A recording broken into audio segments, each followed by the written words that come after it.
అమ్మ ఒడిలో ఆడుతున్నప్పుడు తెలియదు నాకు జీవితం అంటే ఇంత ఉంటుందని.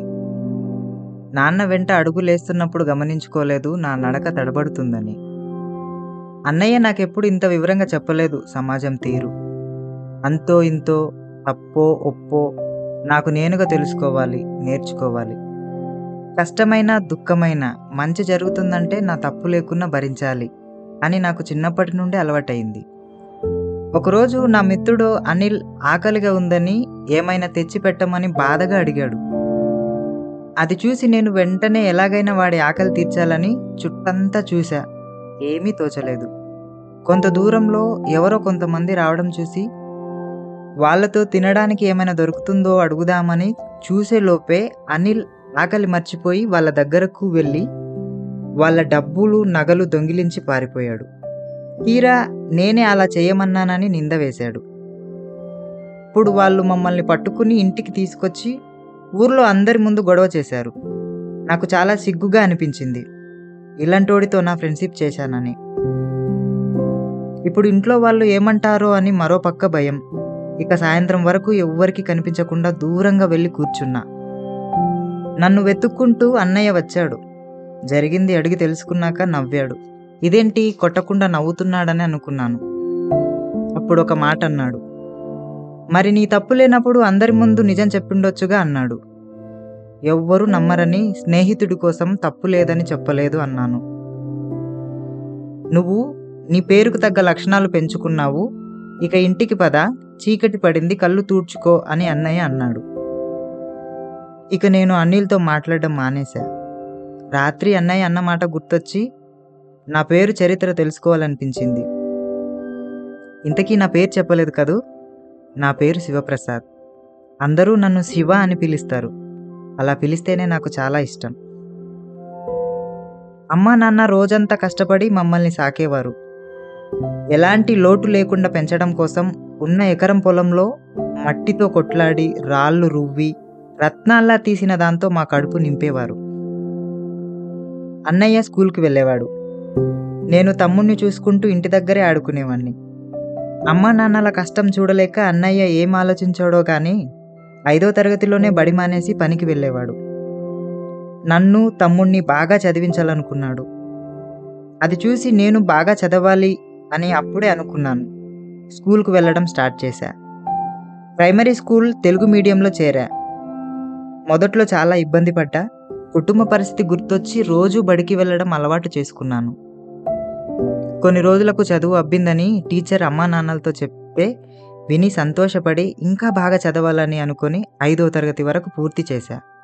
అన్నయ్య కూడా మెచ్చుకున్నాడు. నాతో పాటు తమ్ముడు కూడా బడికి రావడం మొదలెట్టాడు.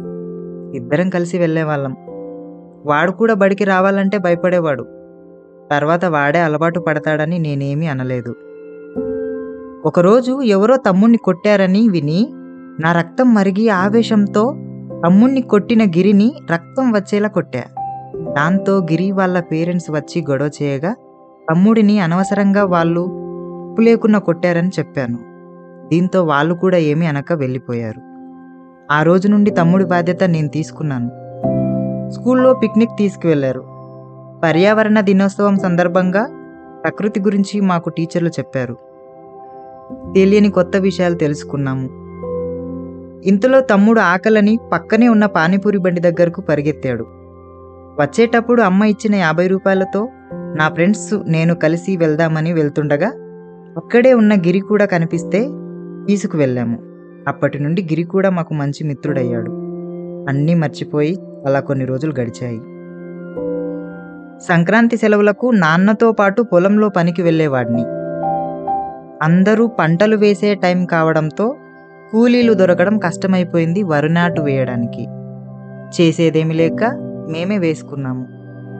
ఆ రోజు అర్థమైంది అన్నయ్య అమ్మా నాన్నల కష్టం చూడలేక బడి ఎందుకు మానేశాడో. ఆ రోజే అనుకున్నా ఎలాగైనా బాగా చదువుకోవాలని. వరి నాటడం అయిపోయింది. మరుసటి రోజు ఇంట్లో అందరూ హడావుడిగా తయారయ్యారు. నేను నిద్రలేచేసరికి తమ్ముడు నాకంటే ముందే నిద్రలేచి రెడీ అయ్యి నన్ను చూసి నవ్వుతుంటే అది నాకు నచ్చలేదు.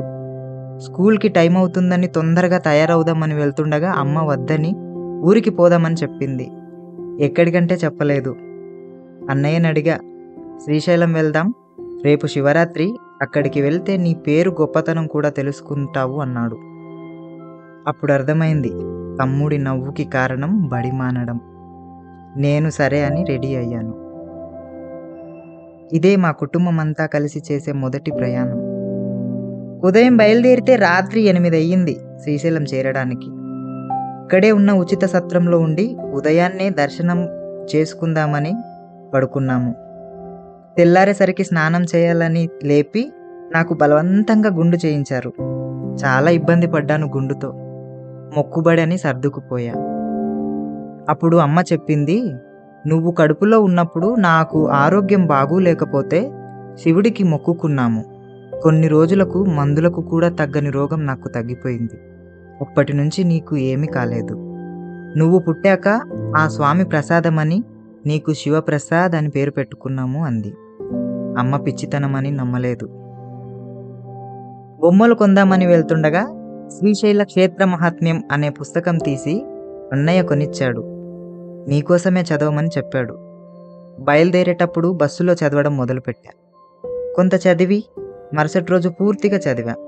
శివుడి లీలలు, భక్తి గాథలు, లోకరక్షణకు తాను చేసిన కార్యాలు, తప్పు లేకున్నా తన వారి మంచి కోసం భరించడం, శివదీక్ష వంటివి నాకు చాలా బాగా నచ్చాయి. హై స్కూల్కి పక్కూరికి వెళ్ళాలి. దాదాపు రాను పోను 8 కిలోమీటర్లు. రోజు నడిచే వెళ్ళాలి. చాలా ఇబ్బంది అనిపించేది, అయినా వెళ్ళక తప్పేది కాదు.